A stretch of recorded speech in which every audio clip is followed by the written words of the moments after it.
Vamos a ver, fijaos, el capítulo 5. Este capítulo 5 no tiene cláusulas nuevas, no tiene tantos cambios como el capítulo 4, que es el más grandote, pero sí que es verdad que hay cosas muy interesantes que tenemos que revisar, ¿vale? Por ejemplo, el tema de auditorías internas. Las auditorías internas, al menos estos requisitos han cambiado un poquito en relación al borrador que se publicó a finales del 2019.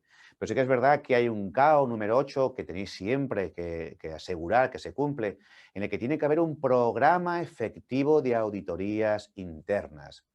Cuando habla de programa, se supone que es porque tiene que haber una planificación en el tiempo de qué es lo que vamos a auditar, quién lo va a auditar y estar justificado en base a una evaluación de riesgos. Ojo, que si el auditor interno o de certificación observa que estáis haciendo una única auditoría al año y que tendríais que hacer más auditorías porque habéis tenido, por ejemplo, reclamaciones de cliente con temas de calidad o de inocuidad, habéis tenido en un FONCO, un acta de inspección sanitaria, habéis tenido alguna deficiencia y no habéis hecho nada en cuanto a auditoría.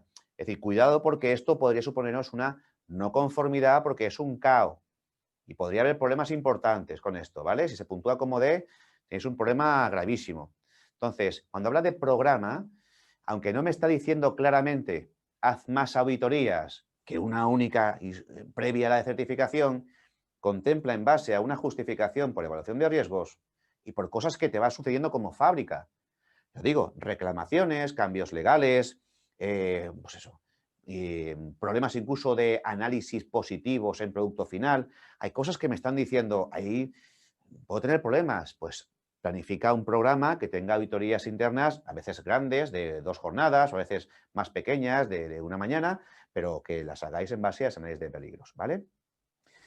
Fijaos que en cuanto a lo que son las frecuencias, bueno, se hace una vez al año, ya lo sabéis, como mínimo. Sí que es verdad que en el borrador hubo, durante un cierto tiempo, la gente se asustó un poquito, los técnicos, las empresas, porque ponía en ese requisito del borrador que se podía auditar algunos requisitos en un plazo máximo de 3 años. Entonces esto al final la gente dijo, pero ¿cómo es posible? ¿Cómo vas a dejarte requisitos sin auditar en 3 años? Por muy justificado que tú lo quieras dar. Al final se ha quitado de esta versión ya oficial, así que esto no lo tengáis en cuenta, ¿vale? Al menos una vez al año. Así que es verdad que nos dice que cuando haya problemas, pues las correcciones y acciones correctivas que se realicen en consecuencia tienen que estar asignadas a personas responsables que puedan dar salida y corrección a ese problema. Y que evidentemente, como no puede ser de otra forma, las acciones que surjan en consecuencia, corrección o acción correctiva, pues tienen que llevarse a cabo siempre en su revisión en las auditorías internas para ver si se han verificado, si se han corregido. ¿Vale? Importante. Por tanto, en las auditorías internas, todos los problemas que haya se comunica a dirección y a responsables de las partes o departamentos implicados. Y en las auditorías internas se asegurará que las correcciones y acciones correctivas digamos, de alguna forma se han abordado y están siendo eficaces. ¿Vale? No hay que esperarse a todo el año para que demostrar eso. Y luego fijaos el 521, que es el que os decía antes, que es el que ha hecho que en el capítulo 6 de Food Defense no aparezca eso de inspecciones externas, se ha metido aquí, donde ya sabéis que es necesario hacer inspecciones en fábrica y también se ha incluido en este requisito la necesidad de inspeccionar el estado de la construcción, las de almacenamiento, las de producción y también áreas externas. ¿Vale? Justificado estas inspecciones en base a una evaluación de riesgos. Así que también os la podemos pedir. Dame la evaluación de riesgos que justifica la frecuencia con la que hacen las inspecciones a fábrica. Hay que tenerla. Es una justificación, ¿vale? También tener en cuenta, pues eso, la higiene de las instalaciones, del procesado, de la infraestructura, etcétera. Monitoreo de procesos de seguridad alimentaria y de calidad. Ya sabéis que para fabricar con garantías un alimento, a veces hay ciertos parámetros que tienen que estar perfectamente garantizados. Algunos que se relacionan con lo que es el proceso y otros que tienen que ver con el entorno de trabajo. Temperaturas de salas, por ejemplo. También podemos hablar de tiempos, presiones, propiedades químicas. Cuando sea esencial estos parámetros para garantizar calidad e inocuidad alimentaria, como no puede ser de otra forma, también tienen que seguir siendo monitorizados, o bien de forma continua o con una frecuencia que sea requerida, ¿vale? Para que simulen un monitoreo continuo. Pero es muy importante que no nos dejemos a un ladito, aunque sean parámetros que no son del propio proceso específicamente, sino que son más bien muchas veces incluso ambientales. En cuanto a la calibración de equipos, me dice que todos los equipos tienen que estar identificados y registrados en los dispositivos que se usan para medir y para monitorizar, y que evidentemente pues se registre el estado de calibración que tienen, y en el caso de que tengan que cumplir requerimiento legal, pues que se calibren y se gestionen de la forma que se establece en la misma legislación, ¿vale? Por ejemplo, los sistemas de pesada, las básculas, en muchos casos, sobre todo cuando tenéis productos con peso específico, pues hay que comunicarlo a industria y bueno, pues hay que llevar una serie de comunicaciones obligatoriamente a nivel legal, pues que requiere que esto, por tanto, se tenga en cuenta, ¿vale? Luego, como no puede ser de otra forma, el 543 me dice, oye, si a un equipo de los que usas para monitorizar, sobre todo puntos de control crítico, otras medidas de gestión, parámetros de calidad, pues averiguas que no funciona bien, que está fallando, pues toma medidas sobre el equipo, pero nunca te olvides que el producto también se ve afectado si ese equipo no funcionó. Así que actúa en base también a ese equipo y toma acciones correctivas para que esto no se vuelva a repetir. ¿Vale? Luego, en cuanto a lo que son los controles de los productos que elaboramos, de los lotes, es fundamental también lo mismo, que lo que es el plan de muestreo esté en base a un análisis de peligros y que se intente siempre asegurar que esos controles sean correctos antes incluso de que el producto sea expedido, ¿vale? Que haya una liberación positiva a ser posible. Hago un plan de muestreo, controlo materias primas, procesos, subproductos, etcétera. Controlo todo y cuando todo me haya salido bien, entonces libero el producto. Si no puede ser así, evidentemente, ¿qué pasa con algunos alimentos que comercializamos? Bueno, pues lo justificáis y ya está. Pero también tened en cuenta las medidas que tomaríais si cuando se obtenga un resultado es negativo en relación a nuestra garantía de calidad o de inocuidad.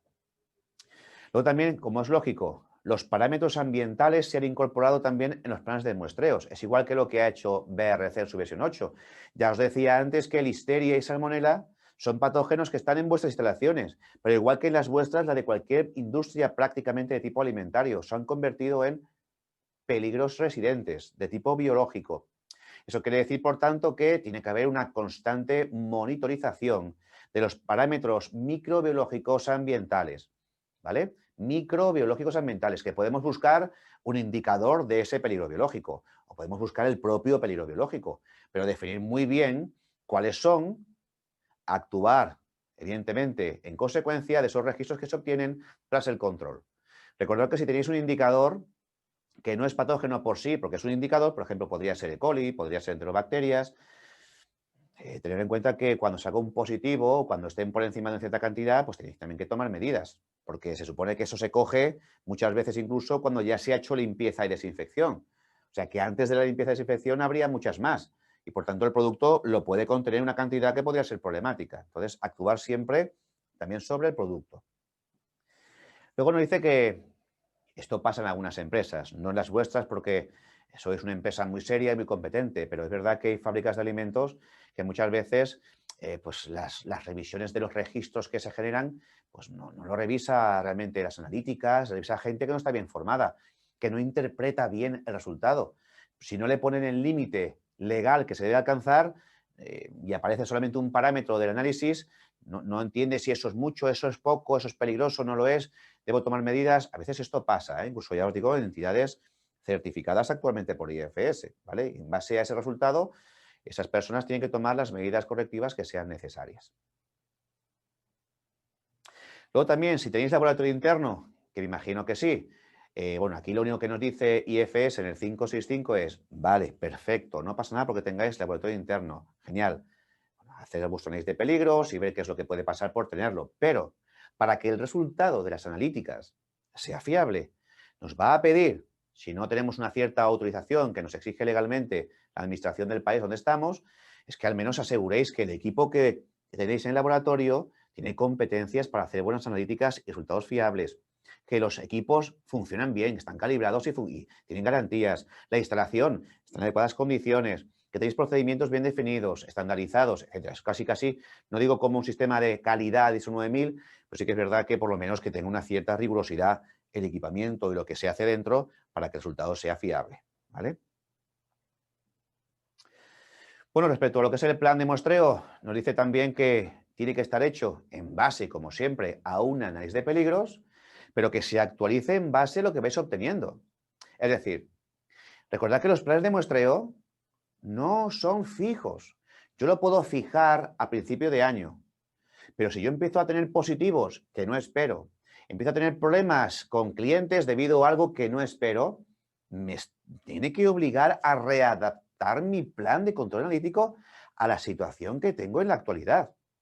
Aumentar el número de muestras, buscar acción correctiva, causa raíz para controlar eso de forma analítica, por ejemplo, y por tanto reforzar mi plan. Recordad que dice, a nivel, digamos, de muestreo, cuando tengáis negativos, eso implica que no estáis cogiendo las muestras bien, ¿vale? Es decir, todo el mundo sabe o deberíamos saber que cuando tenemos negativos en las analíticas medioambientales implica recogida de muestras de puntos no adecuados. Si se dan negativos constantemente en el tiempo, replantearos los puntos de muestreo porque no los cogéis bien. ¿De acuerdo? Luego también pues, nos habla en el capítulo de liberación de producto, para asegurar que todo lo que, bueno, antes de que salga el producto, pues en alguna ocasión y además de forma justificada, tiene que haber un procedimiento de cuarentena. Eso quiere decir que hasta que no tengamos la garantía de que esa materia prima se puede utilizar, es la adecuada, del proveedor aprobado o que el producto cumple con la especificación, pues es mejor tenerlo cerradito, protegido, identificado, aisladito, antes de que alguien lo cargue y lo meta en un transporte que lo lleve a un cliente. Y siempre, evidentemente, tanto si hay quejas de autoridades, inspección local, por ejemplo, o del país de destino, o de los clientes, tendréis que ser capaces de, como es lógico, actuar en consecuencia. Y cuando haya un incumplimiento que pueda poner en problema o en peligro, digamos, el alimento y que por tanto alguien lo detecte, insisto, tomar todas las medidas que sean necesarias, a comunicarlas a quienes haga falta, a través también de registros adecuados y accesibles, para asegurar que no tenéis problemas con los alimentos que se hayan podido ver afectados y toméis medidas que son eficaces.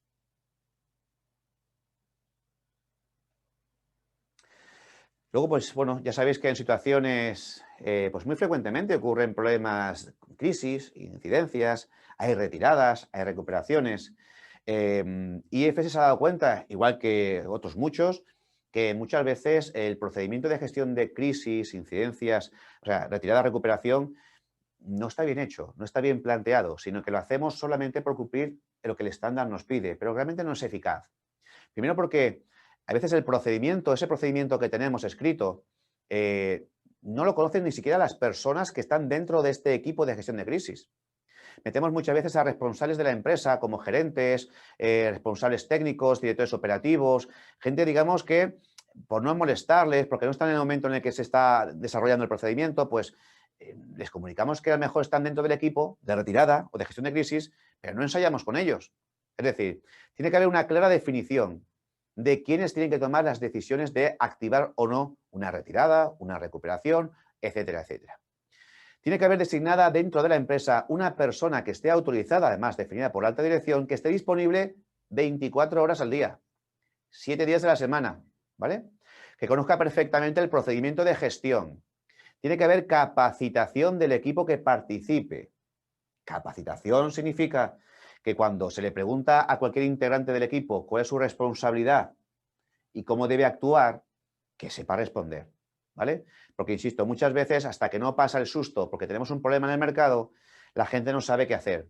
Y evidentemente habrá que hacer también, como es lógico, una inclusión dentro de ese plan o procedimiento de gestión de incidentes o emergencias a las autoridades, aparte también del bufete de abogados, de responsables, por ejemplo, científicos o quienes queramos intervenir de alguna forma incluir dentro de este procedimiento, que a veces también depende de dónde exportáis producto, ¿vale? Recordar que el procedimiento tiene que contemplar los contactos actualizados y no solamente los directos. Si exportáis, insisto, a diferentes países europeos o fuera de Europa, Las administraciones públicas o responsables de sanidad de esos países también debéis contemplarlos en vuestro procedimiento. No se puede poner uno a buscar quiénes son cuando pase esto, ¿vale? Para sacar del mercado el producto y comunicarlo a las autoridades. Cuidado con esta información. También nos dice, como es lógico, que cuando ocurra un retiro hay que disponer dentro de la empresa, previo a eso, una política clara de información integral tanto a los clientes como a los consumidores. ¿Vale? Antes estábamos incluyendo a las autoridades en el procedimiento, en sus contactos, pero hay que comunicarse con clientes, hay que comunicarse con los consumidores si el peligro asociado al producto puede mermar la salud del consumidor. Es muy importante que sea rápida esa comunicación, con lo cual contactos con pues, medios de comunicación, televisión, radio, etcétera, deberíamos tener también incluidos dentro de nuestro procedimiento, porque ponerse a buscar un medio de comunicación cuando ocurre una retirada, cuando hay que sacar producto del mercado, ya os puedo asegurar que no se hace de forma eficaz. Así que fijaos también, hay que incluir simulacros, sin lugar a dudas, donde se requiera, el simulacro se suele hacer anualmente como es obvio, pero si se puede hacer más veces, yo os lo aconsejo que sea así. Pero fijaos la palabrita que ha incluido aquí, que además está puesta en mayúscula. Este requisito 593 me obliga a que el simulacro que se haga sea completo. ¿Qué quiere decir esto? Pues que no puede ser que el departamento de calidad se invente que una materia prima tiene un problema y se lo comunica al cliente, el cliente dice que ya lo tiene localizado y lo ha sacado del mercado y ya nos hemos quedado tranquilos o tranquilas. No, no, no, no. O sea, en un plan de retiro intervienen, como hemos dicho antes, una serie de personas. Se tiene que activar el procedimiento de comunicación, se tiene que activar el procedimiento de pues, evaluación de si requiere retiro o no requiere retiro. Tienen que tomar, digamos, una serie de medidas lo más realistas posibles. Oye, que ha habido un problema un domingo por la tarde, que una persona está en un hospital después de haber comido vuestro producto. Entonces, pues si hay que reunirse un domingo, se reúne un domingo uno. Y si hay que reunirse un sábado por la noche, se reúne uno un sábado por la noche. Pero no hagáis simulacros sencillos y básicos solo porque así el auditor que venga ya ve que hemos hecho algo, puesto que a qué hora ha empezado, la respuesta del cliente. No, eso no es suficiente para evaluar un procedimiento tan importante para la retirada del producto, ¿vale? Luego también ya sabéis que hay que gestionar los productos no conformes, productos con no conformidades o productos no conformes, y hay que definir también muy bien la actuación de qué hacer con ellos. Primero definiendo responsables y quienes tienen que actuar frente a ese problema que se da en un producto o esa no conformidad. Luego también, aparte de los procedimientos que se deben tener en cuenta, como hemos hablado antes, de cuarentena, pues la evaluación de qué es lo que le pasa al producto y qué decisiones tomamos en consecuencia. ¿Vale? Esto es muy importante. Pues se reprocesa, se decide retirar o destruir, se decide seguir comercializándolo porque no tiene problema. Vale, pero eso todo registradito, todo bien marcadito. ¿Vale? Es decir, se identifican muy bien las no conformidades y se toman digamos, las acciones requeridas para asegurar que la calidad y la inocuidad del producto no se vea afectada. Recordar también que, fijaos, los productos que estén acabados y no cumplan con la especificación comprometida con el cliente, si más sobre todo si son de marca blanca, no pueden salir al mercado, a no ser que el cliente lo apruebe. Y lo apruebe por escrito, ¿vale? Insisto, si es marca blanca, tiene que aprobar si no cumple con la especificación del producto, ¿vale? Luego también pues hay registros de productos no conformes, como es lógico, porque esto pasa en el día a día en las fábricas, pero es fundamental también que tengáis en cuenta que siempre habrá que hacer un estudio de causa raíz para asegurar que ese producto no conforme no se vuelve a repetir, al menos por la misma causa raíz, digamos, que se ha producido en esta última ocasión, ¿vale? Y en consecuencia, por tanto, importante con este tipo de acciones, hay que garantizar la eficacia de la acción correctiva que se ha tomado.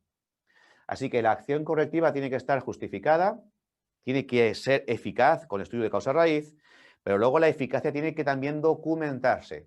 Tiene que haber registro de la eficacia, ¿vale? Una vez que llevo a la práctica la acción correctiva, la actuación para que no se vuelva a repetir más, según el estudio de causa raíz, durante un cierto de tiempo yo voy a comprobar que no se repite. Puede ser una semana, puede ser un mes, pueden ser 2 meses, pero alguien tendrá que hacer una comprobación de que eso no se repite. Alguien tendrá que estar atento o atenta para que eso no se repita. Si se repite, la acción correctiva no fue eficaz. Si no se repite, ya podemos registrar que fue eficaz y tiene que estar documentado, ¿vale? Cuidado con el cierre de las no conformidades en falso, como suele decirse en B. ¿Alguna duda respecto al capítulo 5? Ya veis que estos capítulos son potentes, el 4 y el 5 son muy potentes. Bueno, en principio fijaos que ya en el caso del capítulo 6, en el caso de Food Defense, no quiere decir, cuidado, que mucha gente está interpretando esto como que para IFS, ya sabéis que este capítulo va destinado al Plan Food Defense, defensa alimentaria, como que le da menos importancia. ¿Por qué? Pues porque ha pasado de 8 requisitos, ahora solamente tiene 4. Ojo, porque ha habido reubicación.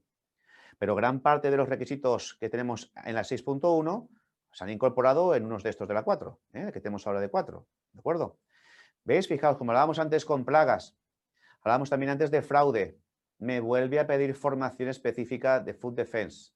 Empieza a meter también más importancia, como digo, a esta herramienta de gestión, que ya sabéis que por desgracia no estamos muy acostumbrados a gestionar porque hace pocos años que nos lo obligan, pero ya sabéis que el Food Defense tiene un origen bastante más anterior a la obligación que nos marca BRC o IFS y hay una serie de herramientas muy útiles que deberíamos conocer y aplicar dentro de las empresas. Luego también recordar que se ha incluido la necesidad digamos, de meter simulacros de Plan Food Defense en auditorías internas e inspecciones, ¿vale? Aquí tenéis el que os decía antes de capacitación, lo mismo, ¿vale? El objetivo simplemente es que no asignemos responsables para estos sistemas de gestión que son muy diferentes que los APPCCs, que incluso mucha gente no tiene experiencia porque son relativamente recientes y por tanto pues hay que prepararse bien para que sean eficaces.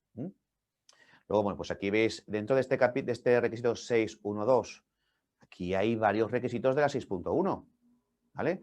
Nos dice que hagamos un plan de defensa alimentaria en base a la probabilidad con la que podría haber un ataque de una amenaza, un sabotaje, un ataque terrorista, etcétera, de las amenazas que podemos tener internas y externas. Y nos dice que también pues, cumplamos la obligación legal, en el caso de que exportéis a países como Estados Unidos, donde es obligatorio legalmente el Food Defense, identifiquemos bien las zonas críticas, establezcamos políticas y prácticas necesarias para asegurar que no hay problemas con visitas, empleados, contratistas y cualquier otra medida que sea necesaria. Y que evidentemente se revise este plan, porque también, igual que los anteriores, se va teniendo que actualizar en base a lo que va pasando. Recordad que el mimetismo es un factor fundamental dentro de lo que es Food Defense, ¿vale? No sé si escuchasteis, ponedme por aquí, un segundín. No sé si escuchasteis lo que le pasó a una niña pequeñita de 4 años en el Reino Unido cuando fue a un McDonald's a comerse unos nuggets, salió en televisión, pues estuvo a punto de atragantarse con una mascarilla azul. Entonces, claro, McDonald's no fabrica los nuggets, McDonald's solamente los fríe y los sirve, pero el fabricante de los nuggets pues tendría algún operario, alguna operaria ya harto o harta de la mascarilla o se enfadaría con quien sea y lo echó allí, porque a nadie se le cae una mascarilla sin querer. No nos damos cuenta, sí que nos damos cuenta. Entonces, evidentemente, eso llegó a una persona, estuvo a punto de atragantarla y a matar a la niña. También hace escasamente una semana han detectado, por ejemplo, un caso de una persona que estaba introduciendo cuchillas en las pizzas. Es un reponedor de un supermercado y cuando pues, no había mucha vigilancia alrededor, pues se dedicaba a introducir cuchillas. Y eso había llegado a diferentes consumidores. Se le habían clavado en el sistema digestivo y muchos problemas. Cuando luego se mira las cámaras de vigilancia, resulta que había sido pues, un ex trabajador de la empresa que fabricaba esas pizzas, que se quería vengar de la empresa y que estaba trabajando ahora en supermercado. ¿Se entiende esto? Es decir, cuidado porque es muy importante que tengáis en cuenta el mimetismo que esto produce sobre otros compañeros u otras fábricas. Si yo, por ejemplo, veo esto en televisión, si yo tengo problemas con mi empresa actualmente y veo que alguien ha puesto cuchillas, ¿qué es lo que hago? Pensar también en poner cuchillas. ¿Se entiende? Entonces, cuando hay publicaciones de noticias, ocurren cosas de este tipo, mi plan de Food Defense tiene que estar revisándose. Tenemos que estar más atentos, podemos tener que tomar más medidas para esos peligros que se han identificado para otras empresas, otros casos, porque ¿habéis pensado en lo que puede hacer un operario vuestro si mete una mascarilla, como ha hecho el de los nuggets en McDonald's, en vuestros productos? La consecuencia que podría tener que alguien se ponga 2 mascarillas, se quite una, la eche y no os deis ni cuenta de que le falta algo. ¿Se entiende esto? Entonces, las mascarillas son elementos nuevos. Hay que analizar la vulnerabilidad debido a ellas. Hay que analizar cosas. Si no lo habéis actualizado, tenéis deficiencias en el plan. ¿Vale? Esto es lo que no quiere que ocurra, IFS, ¿vale? Sino que lo mantengáis actualizado siempre. ¿Vale? Vale, bueno, esto que os decía también que era nuevo, en este capítulo 6, que habla sobre lo que es la incorporación de una prueba de efectividad, de lo que es una especie de simulacro que tendríamos que hacer los auditores internos, incluso de certificación, igual que se hace un simulacro de trazabilidad, pues también deberíamos hacer alguna cosita para asegurar que las personas que están participando en el Plan Food Defense, los compañeros y compañeras que están en fábrica, pues actúan en base a lo que se ha especificado y se espera. Una prueba de efectividad en auditoría interna en inspecciones, ¿vale? ¿Alguna duda respecto a esta segunda parte? ¿No? Vale.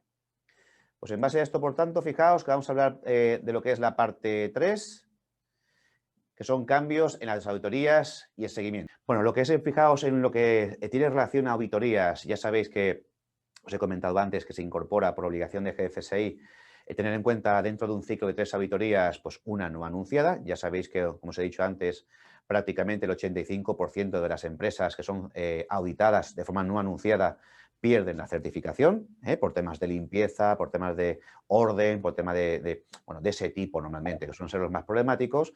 Y es verdad que la auditoría lo que se va a pedir es que haya más inversión de tiempo en planta, que se combine lo que es la auditoría, bueno, recordad que es evaluación, pero bueno, es auditoría combinada con inspección. Y esta de aquí, fíjate, es donde está un poquito más de información respecto a las no anunciadas.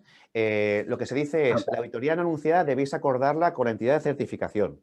Dentro de esos tres procesos de auditoría o de evaluación, como se llama ahora, acordarla con la entidad de certificación si queréis que sea la primera, la segunda o la tercera. Pero en todo caso, tiene que haber siempre una comunicación previa de 4 semanas antes de ese inicio de la ventana temporal en la que se puede hacerlo en anunciada. ¿Que cuál es? Pues ya tenéis un poquito más arriba, de menos 16 semanas hasta más 2 semanas, digamos, de lo que es la fecha de vencimiento de vuestra evaluación. ¿Vale? Entonces yo puedo hablar con la entidad de certificación, yo quiero que sea la segunda. ¿Hay algún problema? No. Yo me imagino que tendrán que coordinarse con los auditores, no va a haber ningún problema. Vale, pues ya está. Está claro que es la segunda. Entonces, en principio, si yo lo comunico, respeto los tiempos de comunicación, no tendría que haber ningún tipo de problema. Y luego, cuando sea así realmente, pues actuaré en consecuencia. Fijaos que tenemos que tener aquí una persona comunicada a la entidad de certificación para que sea responsable durante esas auditorías anunciadas. Tendrá que estar disponible y tendrá que ser, evidentemente, la responsable de acompañar a auditores, ¿vale? O de actuar para permitir que la auditoría se lleve a cabo. Importante. ¿Vale? Estos son los cambios quizás que más susto, temor nos pueden crear si no hemos hecho antes auditorías no anunciadas con BRC, por ejemplo.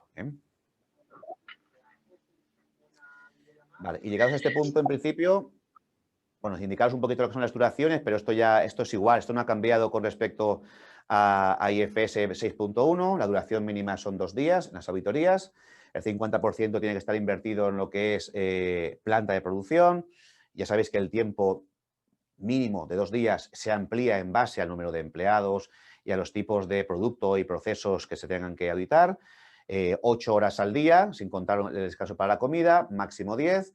Y luego, pues eso, los tiempos para hacer las auditorías. Pero eso ya son para los auditores de certificación, ¿vale? Ojo con esto, ¿vale? Ojo con la doctrina de IFS. Imagino que sabéis que cuando se hace una auditoría de certificación o interna, no solo os evalúan los requisitos de IFS, marcado en la versión 7, también os auditan o evalúan los que están indicados en la doctrina de IFS. Recordad que la doctrina de IFS tiene requisitos a veces diferentes a lo de la propia versión actualizada. Incluso la interpretación está aquí. Entonces, cuidado porque a veces esta doctrina IFS ni la tenéis descargada, ni a veces se ha leído o se conoce y puede ser una no conformidad en las fuentes de información que estaban siendo comprometidas en el capítulo 1, que decíamos que eran los que tenemos que basarnos, evidentemente, para poder pasar la auditoría de certificación de una forma competente. ¿Vale? La doctrina de IFS. Si no recuerdo mal, la última versión es de agosto 2020. Y luego nada, simplemente pues eso, en forma de resumen ya para acabar, pues nada, que sepáis que evidentemente se intenta simplificar la versión 7 en relación a la 6.1, menos requisitos documentales, más requisitos para asegurar la calidad y la inocuidad, autenticidad y defensa en la propia planta de producción, pide mayor competencias a los responsables, pide evidentemente que tengamos muy en cuenta el tema de cultura de inocuidad alimentaria para alinearse a GFSI y luego pues también ese paralelismo de GFSI, pero también la ISO 17065 que asegure que el producto que comercialicéis mantiene calidad e inocuidad, pero habéis controlado no solo el producto, también los procesos. ¿Vale? Es un poquito esos cambios más bien genéricos respecto a la versión 6.1 que podemos entender. ¿Vale? Bueno, no sé si tenéis más dudas con respecto a lo que yo he contado. Es verdad que de lo que está dentro de mis posibilidades o en mis manos he intentado responderos a esas dudas que me habéis planteado. Ya os digo, podría cambiar la interpretación que os doy y en el caso de que sea así, yo sin lugar a dudas os lo comunicaré. Recordad que me tenéis disponible a partir de ahora, cuando queráis, para preguntas, dudas de este curso y de cualquier otra cosa, porque tendréis mi email, tendréis también mi teléfono, mi WhatsApp, lo que queráis, de forma, insisto, gratuita. Esto no tiene nada que ver con ningún tipo de actividad profesional, ¿vale? Y bueno, por haber aguantado al formador presente durante estas 4 horas, pues este aplauso virtual y que, bueno, que por lo menos compense este esfuerzo que habéis hecho, que es muy, muy interesante. Y llegados a este punto, en principio, ya os voy a pasar lo que es esa pequeña prueba que os decía, 5 minutos. Nada, simplemente es muy sencillo. Fijaos, yo ahora voy a desaparecer de lo que es la pantalla para que veáis bien estas preguntas. Simplemente escoger, si tenéis a mano una hoja o un email, un email en vuestro ordenador o portátil, lo que tengáis, y escribís este email, lo veis aquí, se pone gestema@gestema.com y es sencillo, solo tenéis que abrir el correo, un email, ponéis vuestro nombre y ponéis 1, verdadero o falso, V o F, desde la 1 hasta la 10. VOF, VF, VF, VF. Una vez que esté hecho eso, me lo enviáis por email y a partir de ese momento, encantado por haber asistido, pero ya podríamos cancelar lo que es la asistencia, con lo cual ya podréis ir desconectándoos si así lo deseáis, ¿vale? Un saludo y hasta luego.